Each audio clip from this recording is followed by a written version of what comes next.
We have reached the middle of June, and it is time to go over all of the books that I have read so far this year to pick out my favorites, see which ones are in the running for my favorite books so far this year, and to, refresh myself on some of the books that I might not remember as well. And I know I've read more horror than I usually do, so it's going to be nice to see, how my tastes have kind of changed since this time last year. And I do want to point out that, I'm going over these books that I have read. I read not just as a reader, but I also read books as an author myself. So I think how I take in books, what I'm looking for in books, what makes me put a book down, what makes me DNF a book is going to be different than if I was just a reader. I've not included any books that I have DNF'd on this list. I'm not gonna do that because I used to have a DNF folder on my Goodreads, and my reasoning was that it was just so I knew, like, oh yeah, I tried to read that book and it's in my DNF folder, so clearly I didn't like it. But then, I saw a post on Threads, maybe one of the social medias, about how authors can see those.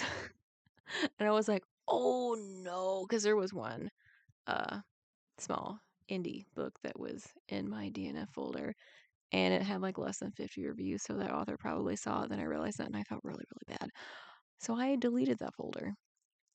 And because I know if I saw one of my books in a DNF folder, I would be hurt. And I know, reviews are not for readers, whatever. It still hurts. Like, when somebody calls you fat, you're fat, but it's just like, you don't have to point it out, okay? I know there's some world building issues in book one. I know it's too late to fix it. Why do you gotta be mean? But okay, enough yapping. Let's get into the books that I have read. I think I'm just gonna go like from like the first book to the last book just so I can get they're in order. So what I'm gonna do is I'm just gonna pull up the Goodreads page here because that is easier for me than trying to figure out how to put these on here in a creative way or going in Canva and making like a little thing for each book. I don't have time for that. So we're just gonna cheat and go on Goodreads here. So the first book that I have marked as read was For the Wolf by Hannah Witten. I bought this series. It's a duology, and I bought both books a long time ago, and they were sitting on my shelf. These were among the books that I had bought when I went through this wild book buying spree, but I bought books just with abandon. And they were a good price. I bought them. But then I listened to the same author, Hannah Witten, The Foxglove King. Foxglove King. I listened to it on Spotify. It was one of the audiobooks, and I loved it. Like enough that I bought more credits so I could listen to book 2, and then realized that book 3 doesn't come out until I think it comes out in July of this year. I pre-ordered it. I don't know. It'll show up when it shows up. But I absolutely loved that series. So I was like, wait, Hannah Witten, I think I have books by her. And I did. I had this series. This was her debut. I did not like it as much as The Foxglove King. And that goes for, book 1 and 2. For the Wolf, and then book 2 is For the Throne. Book 1 follows one twin, the other one follows the other twin. I enjoy these books, don't get me wrong. But I think it was that her writing at times was almost a little too prosy that kept this from being a 5-star read, because there were at times I had to reread certain sentences just so I understood what she was saying. And this series, I tried to listen to the audiobook of book 2 and I could not do it. The writing was just done in a certain way that my brain did not comprehend what was being said. And I really think it's just how the prose is crafted that I could not listen to the audiobook of book 2. So I had to actually read the book, which is fine because I own them and I feel like that's appropriate. Oh, I remember this book. The Stardust Thief. Uh, I am not going to try to pronounce that author's last name. I will absolutely not pronounce it right. Kind of like how when I have a book that's kind of set in like a Middle Eastern kind of culture, I will mispronounce every single name, but I'm mispronouncing them in my head, and so I don't have to say them out loud and mispronounce them and make myself look silly. Whoa, I did not expect my hair to do that. Oh, okay, I don't know what's happening. It's road with the windows down. Now it's just kind of I don't know what's happening with this. But I enjoyed this book. Clearly, oh, it's a 5-star read. It was oh no, I'm remembering this one. Like the main character was like a black market dealer for like magical items, and she had like this djinn that like helped her out. Then there was like the prince that was disguised as like the mean prince for like the majority of the book because the real prince didn't want to go or something, and he's like the real villain in this whole series. Yeah, and book 2 came out and it was like $14 for the ebook, and I was like, "Nuh-uh." It's all coming back to me. This is one of the books that I've apparently forgotten. But no, I really enjoyed this book. Now that I'm like, "Oh yeah, yeah." I don't think it was like a stay up all night to finish, but it was very enjoyable. Like it was a very quick pace. Like the writing was very like it moved. I want to say this is the one where I couldn't decide if it was adult or young adult. Because there were at times where it read like young adult, like the pacing was very like young adult, like very quick, but the characters acted more mature. Like they weren't like children, but they weren't like full adults or something. Like it was like they were in their 20s or something. So like if you want a book that's has kind of that young adult pacing, but like more adult characters, check out The Stardust Thief. Like I thoroughly enjoyed it. I will read book 2 eventually, maybe when it's not $15 for an ebook. Final Girls. I don't I listened to the ebook, not the ebook. Audiobook. I listened to the audiobook of this one on Spotify. And this one, hold on, let me read. Quincy went on vacation with 5 parents, came back alone, the only survivor of a horror movie, scale massacre. Okay.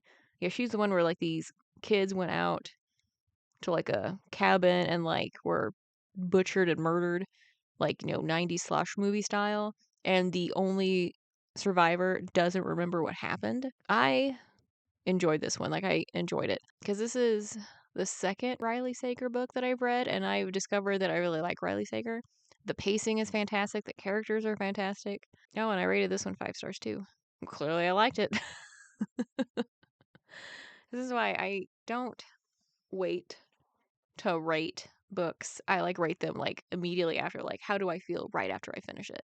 That's because I liked it 5 stars worth. The ending. I remember the ending of this one. The ending was really good because I didn't see it coming, but then at the same time, when I thought about it, I'm like, I bet people that like read this genre are like, I know who the killer is, like immediately. Because I'm starting to see a trend with the killer in some of these books. I'm not gonna spoil it. I won't spoil it. It's really good if you like kind of the horror, that 90s slasher horror movie. Final Girls, yes, any Riley Sager book really, but this one especially because it has. Sorry, I don't know what's happening with my hair, but it has a lot of like those 90s horror movie tropes that it kind of uses, but uses in such a way that it works. I enjoyed this book. Ah, yes. A House with Good Bones by T. Kingfisher. I really enjoyed this one.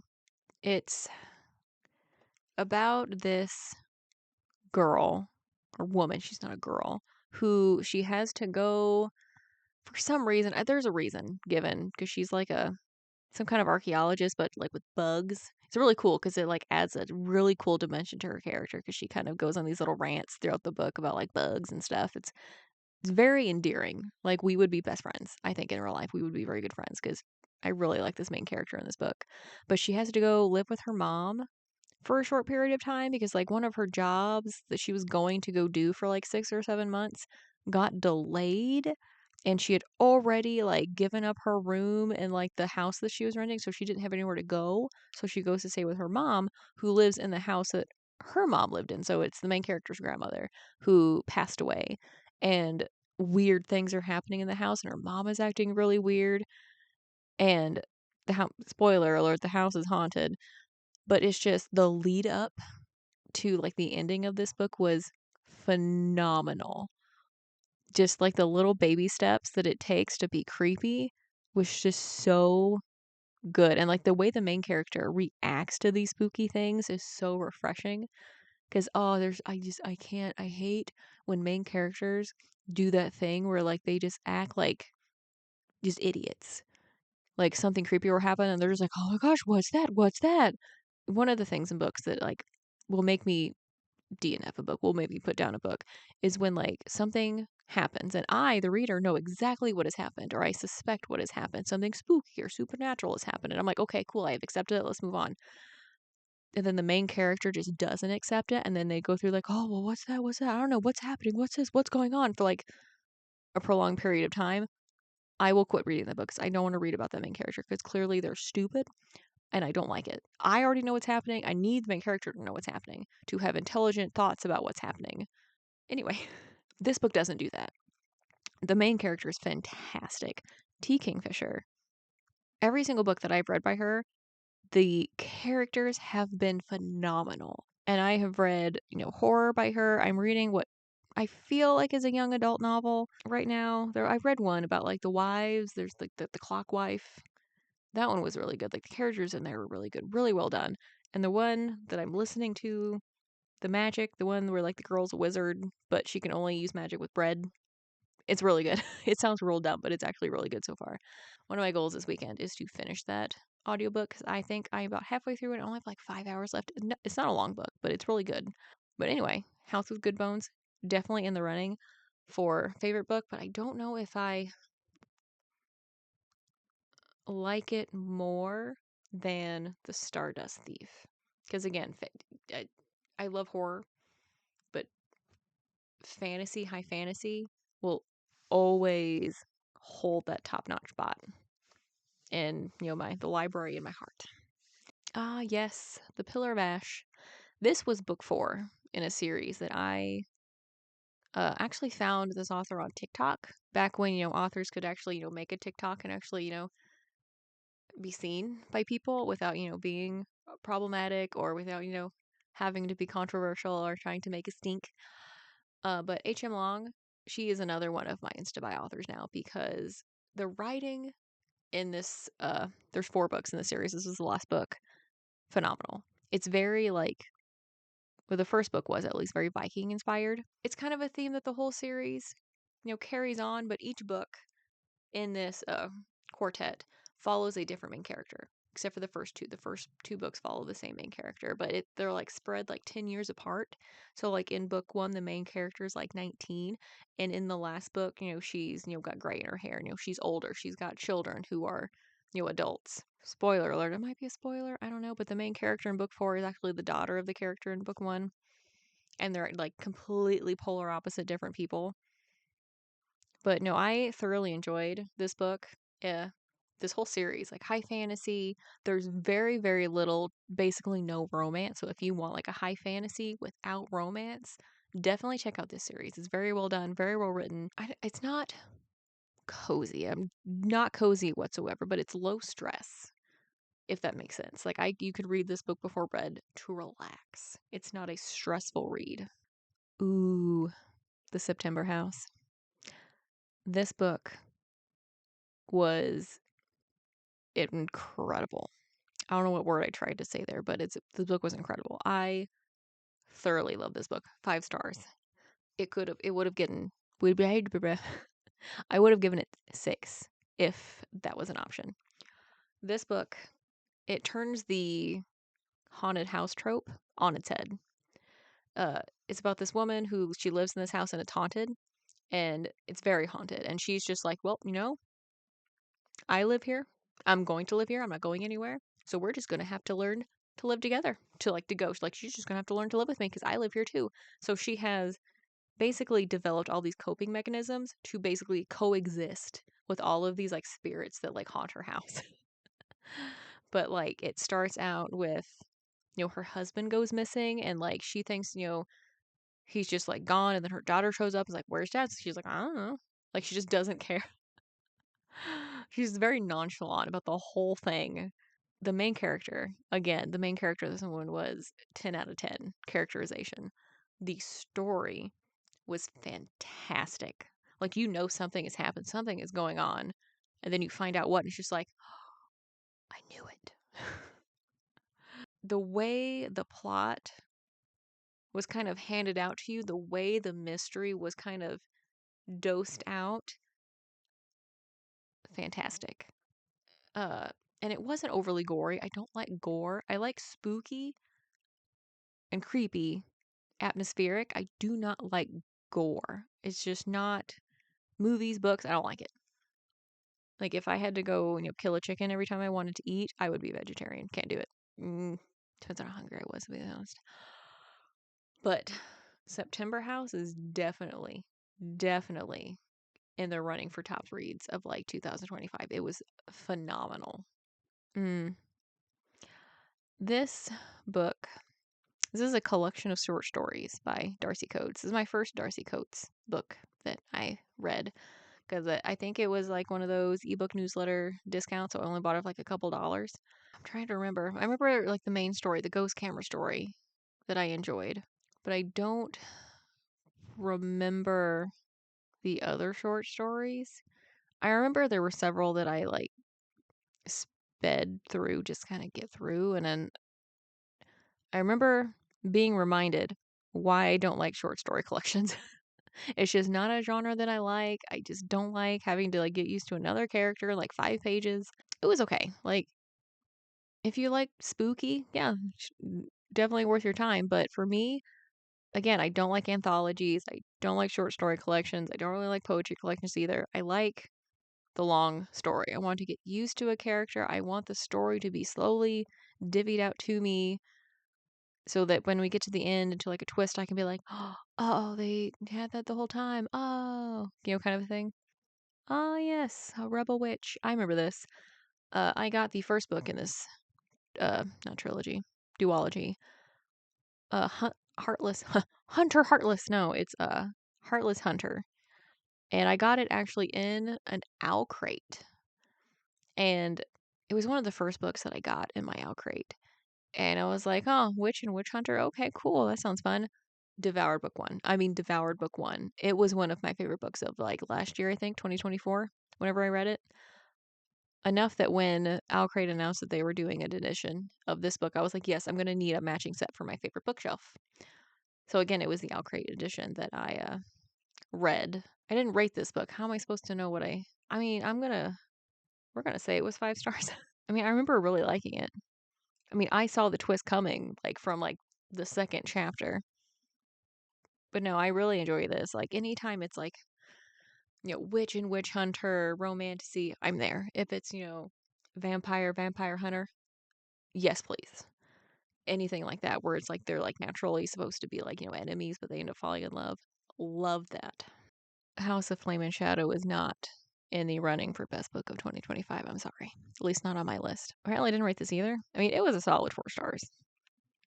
Because I know there are some very, very dedicated Sarah J. Maas fans out there. It's fine. I am one of them. Throne of Glass, one of my favorite book series. ACOTAR, loved it. Devoured like the entire trilogy in like a weekend. And yet, Crescent City. And I think some of it comes from me being an author and like seeing all of the weird world building that she threw into this series. I also don't like urban fantasy, which this is, technically, I think, considered urban fantasy. Anytime you throw in like cell phones and guns, I'm just kind of, I'm out. I don't really like it. The plot of these books, of this whole trilogy, really was good. I enjoyed it. I wanted to know what happened, but it's just, I didn't like the main character. Bryce got on my nerves a lot, and I really didn't like Bryce and whatever the main guy's love interest, whatever his name is, the guy with the wings is supposed to be all like all serious and all death incarnate and whatever. I didn't like their romance. I thought it was kind of, smushed together. Then there was nothing to work on for the entire series. But that's just me. And I don't know what it is about Bryce and what's his name. What is his name? But I think it's because I just didn't feel connected to their relationship. That's fine, it's not for everybody. But I enjoyed like the story of this book. And it did the same thing that the first two books did, where like the first 75%, drug a little bit, but then like the last 25% just went and didn't stop. The ending to this one I did enjoy. Like it felt earned. Like I liked seeing all of these side characters have all these very thought out and like rewarding character arcs. That was very nice. Ooh, God of the Woods. I listened to this one, the audiobook, and I picked this one because I had multiple people in like a short period of time from like different ends of like the book realm that I'm in tell me how good of a book this was. And so I was like, okay, this is, I finished my audiobook. I'll give this one a listen. And I enjoyed it. It was more literary than I was anticipating. I anticipated more of like a murder mystery, and there is a murder mystery within it, but it's more, you know, book club, literary. So if you like that kind of stuff, like a more like literary murder mystery, definitely check out God of the Woods because it's very well done. Like the characterization is fantastic. The writing is fantastic. It just wasn't quite the whodunit that I was anticipating or that I wanted. Ooh, Ghost Station. This is the second book by S.A. Barnes that I've read. And the first one was Dead Silence. And I like that one. On the previous book, the ending just didn't quite land for me.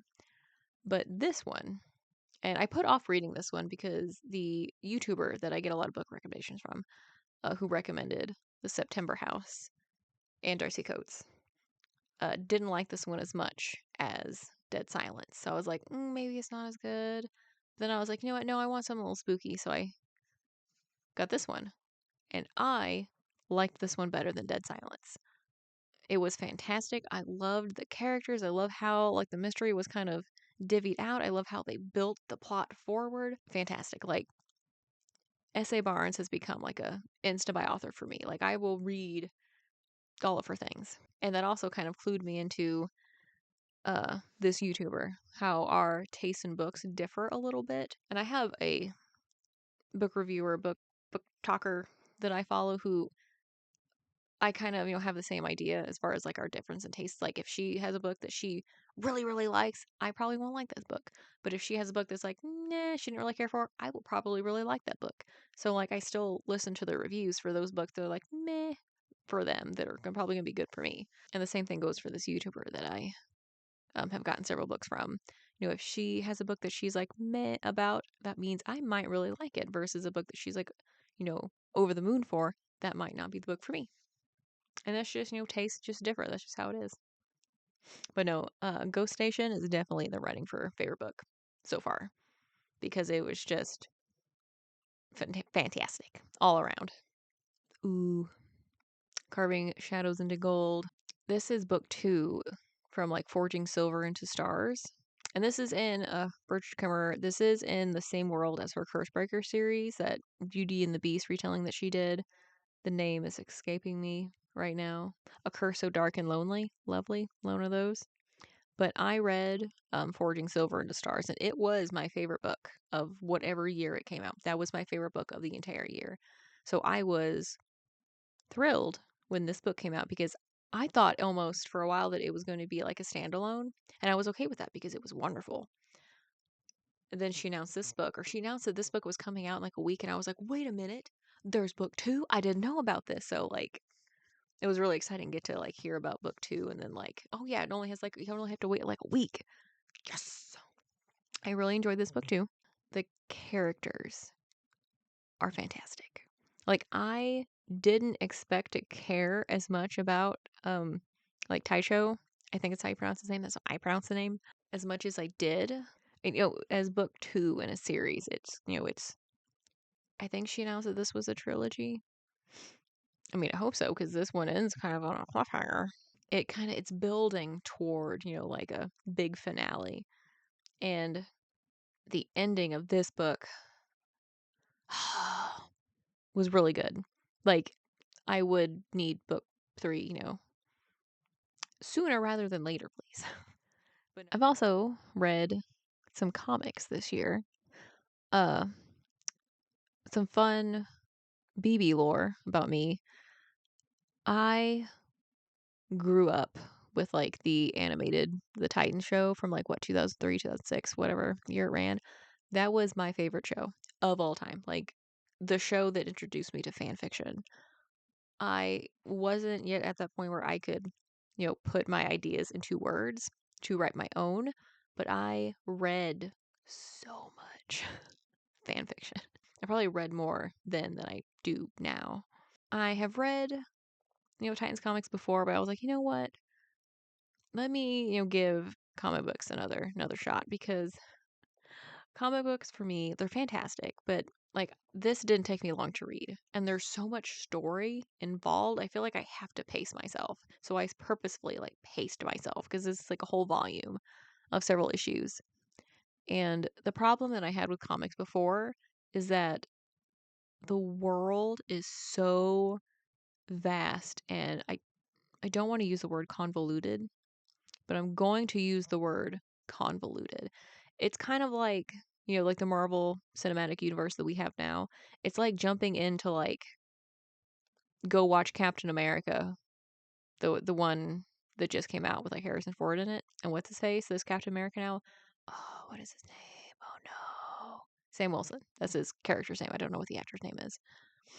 And not understanding everything that came before. There's so much other things, and like you can't just watch, the Avengers. You've got to watch this movie and this movie and this movie first. And you can't just watch this movie, you got to watch this movie too. And I feel like that's how comics are. Like in order to understand part of this one, you have to go read the Superman comic, and if you want to understand this, you have to go read this comic. And I don't have the money to go buy all these comic books, okay? And I know DC has that little doohickey where you can like read comics online, and I thought about doing that. I genuinely did, because it will tell you, I think, what's in order and what to read next. But I don't read that often these comics, so I would have to like do that and like read nothing but comics to justify the cost.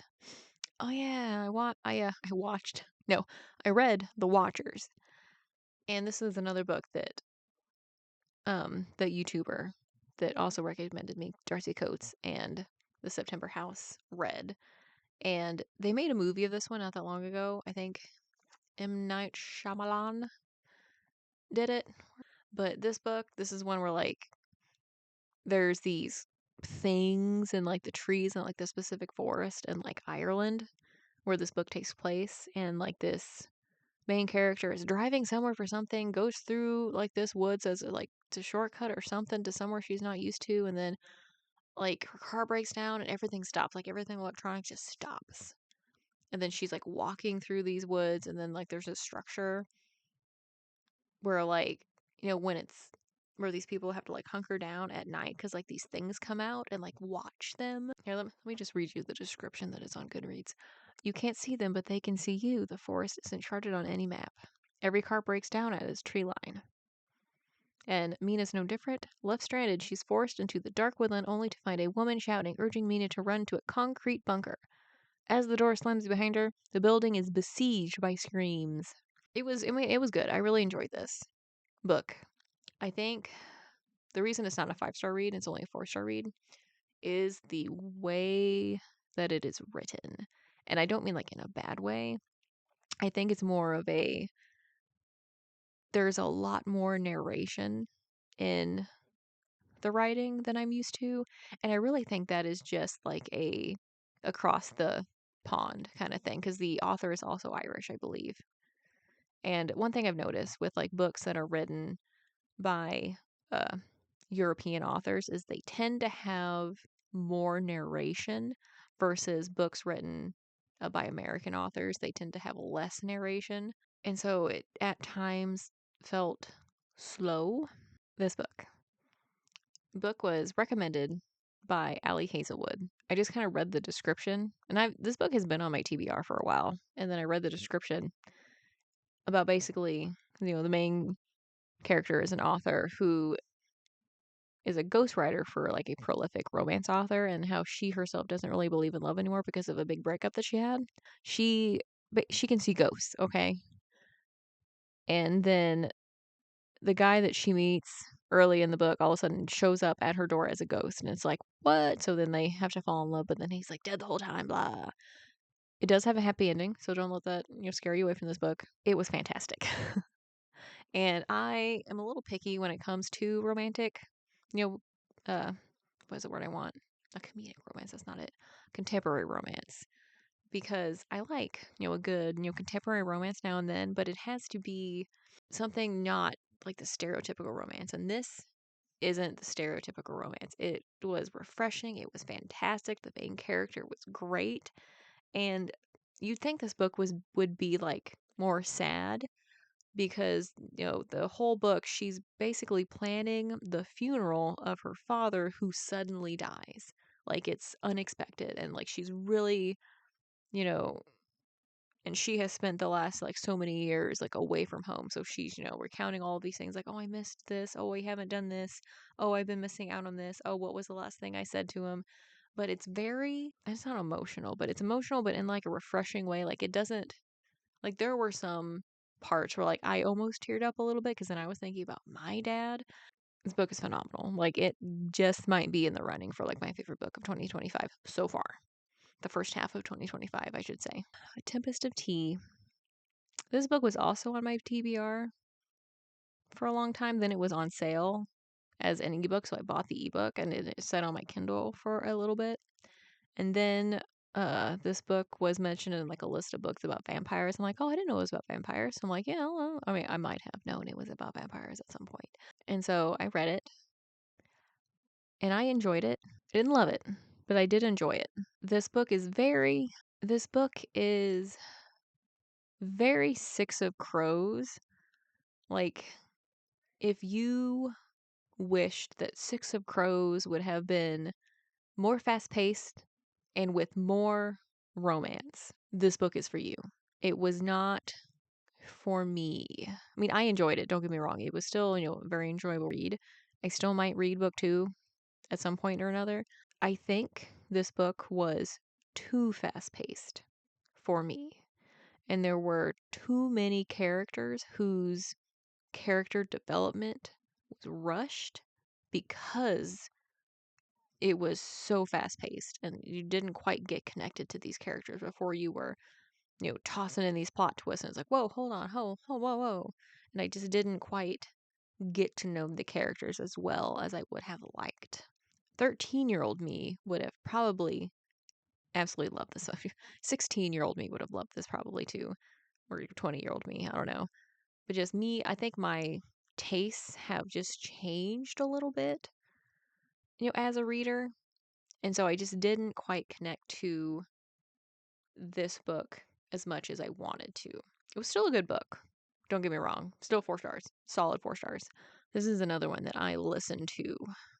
And it took me a while to read this one. Just because it was very stressful for me. I don't know why this book was just one of those that just stressed me out, like to the point where I didn't want to like listen to it on the way home because I didn't want to. I would rather just listen to the silence for a minute. But this one, it's another murder mystery thriller suspense. Maybe that's why there's a little too much suspense in it for me. But it's about, these girls that went into the woods and they got attacked and like one of them like got stabbed a bunch of times. And then she has to go home for something and then the mystery just kind of starts to unravel. But it was good. I mean, I enjoyed it. And I don't read a lot of like thriller, mystery, suspense books. I would rather read like a nice whodunit. And I wish there was a way on Spotify where you can actually look at like the categories that a book is in so I can like choose something that's not so thrilling because it was just a little too thrilling at times, which is probably why it took me so long to get into it. And I don't think I connected with the main character in this one as much as, other books that I have. But no, I enjoyed this one. It's not in the running for best book, but I did enjoy it. And I still have my books that I am currently reading. Onyx Storm. I I have been reading Onyx Storm since it came out in like what, February? It's just taken me a long time to get through it. I don't know. I have to be in the mood for fourth wing characters because I really like the story. The writing's not terrible, but there's something about it that I just have to be in the mood for, and I've just not been in the mood for it for a while. I read like 20% in the last like couple weeks, like week maybe like last week, like on Saturday. But I have to be in the mood for Onyx Storm, and I'm just not quite in the mood for that kind of book right now. I'm also reading Dead of Winter by Darcy Coates. This one is where a bunch of people get stranded in the middle of nowhere in the woods in like the Rocky Mountains in like the middle of winter, and like then they start dying horribly. It's okay. I mean, I'm enjoying it. I don't know who's done it, and like don't have like an idea, and like the mystery is starting to unfold. And unfortunately I ran out of audiobook credits, so I can't pick it up right away. And I'm also reading Blood Over Bright Haven. This book is phenomenal so far. This is the book I'm reading on my phone, so I'm not reading it as quickly, but like when I sit down, I can power through this one. It's actually really good. It might be in the running for top books of 2025, when I finish it. Because this book, it does that thing where it has like a magic system, but it's made it so like sciency that it's absolutely incredible. Because like they spent so much time like trying to explain magic this magic system, but they have done it in such a way that it doesn't feel like an info dump. It feels like I am learning something, but it's done in a very creative way. And I really appreciate that, like as an author, like how uh, ML Wang has presented this book, has put this, at least how they have written this book. It's really nice. I'm also reading The Lord of the Rings, uh, and it's, one volume, which is all three of the books in one ebook. So, like, I am somewhere in the Fellowship of the Ring, I believe. Maybe. I don't know. I'm at that point where they have just arrived at, like, the gates to Moria. That's where I am. And I read The Lord of the Rings because it's on my Kindle. I will read it before I go to bed. It is a very, very relaxing read before bedtime. Like, it's not a stressful read. It's very calming. Like, I did not expect it to be so calming. Like, it's one of those books where I can read and, like, not dream about it. It's very relaxing. Yeah, here's the one, the T. Kingfisher book about the wizard girl with the baking. She could magic. She has magic, but she could only use it on bread. A Wizard's Guide to Defensive Baking. This is the one where I have the audiobook. I got it through the Chirp app, and I am about 50% through, and I listened to that 45% in one sitting. Like, it's not a long book. It's not a complicated book. It's entertaining. I just have to sit down and open my Chirp app and actually listen to it. And I'd get more done if I could connect my Chirp to my car so I could listen to it on the way to work, but couldn't figure it out, and I haven't tried since. I'm also reading Tress of the Emerald Sea. I am not terribly far into that one, although so far, well, I would show you how far I am, but it's actually in the stack of books that's holding up my microphone. I am thoroughly enjoying it. It's not quite what I would call a cozy mystery, but it's definitely like cozy. Oh, and I'm also reading The Shadow of the Gods, or I was reading. I haven't read anything in that series or that book in a while. It's on my Kindle, and again, it's one of those books I really have to be in the mood for. Like, I think I started it because I was in the mood for fantasy, but I didn't want romance. And I've kind of gotten back into where I want some romance in my fantasy. Shadow of the Gods, not a romance. It's not a romantic fantasy whatsoever. It is straight fantasy. It's very enjoyable. Like, I enjoyed the first bit that I read. Like, it's not a difficult read. It's not like it's a long read either. But it's just not quite what I'm looking for right now. I don't know what I'm looking for right now. We went somewhere last night and they had books for sale, and I was like, oh, look, books. And I went home with Emily Henry's new book, Big Beautiful Life. Is that it's not in here, it's in the other room. But I read the first chapter, or the first, wasn't the whole first chapter, like the first page or two of that book while we were standing in line, and thoroughly enjoyed it. It's very nice, very refreshing. She has a very lovely, like, style in writing. I greatly admire that about Emily Henry. So I think so far, my favorite books of 2025 are going to be between The Stardust Thief, September House, Ghost Station. Ooh, Carving Shadows into Gold was really good too, though. Oh, The Dead Romantics was really good too, though. Why does that have to be so hard? I'm leaning toward Stardust Thief, The September House, and Ghost Station. Because those are the three that have really stuck with me the most. Like those are the ones that I was like, man, I really want to go home and read. I really want to get back to like reading this book. Versus all these other books that I've read, I didn't quite feel that need to continue the story. Like I did because like they were good. I wanted to know what happened. Like those three books, those are the ones that I was like, I need to know what happens. Like I need to know what happens right now. And luckily they were all ebooks, I think, so I could be like, oh no, I have to poop, and I would go, hide in the bathroom at work and like read a chapter, because no one has ever done that before. I feel like that's a valid excuse to take a break. It's between those three for like my favorite book so far, like the first half of 2025. And I might have a different book for the, second half of 2025. We still got another half of the year to go. And there are several books that, I'm reading right now that I really enjoy or that I want to read, like The Knight and the Moth, that is also in this stack of books that I'm reading, or the stack of books that is holding up my microphone, because I really enjoyed Rachel Gillig's previous books, the one with the cards. Emily Henry's book that I read the first couple pages of. Really enjoyed that one. I've also got Tress of the Emerald Sea down here. It's a pretty strong contender. And then, of course, the third book in the Foxglove King trilogy comes out, so that one is also, pretty high. I will probably stop reading whatever I'm reading when that one gets here so I can read that one, so I can finish that series. Stay tuned to see what book, ends up being my favorite book of 2025. It sometimes surprises me which books end up being like my favorite. It's sometimes it is the books that I'm anticipating, or sometimes it is the books that just come out of left field. And it's like, whoa, like The September House. Did not anticipate or expect to enjoy that book as much as I did. So stay tuned and let me know what your favorite book of 2025 has been.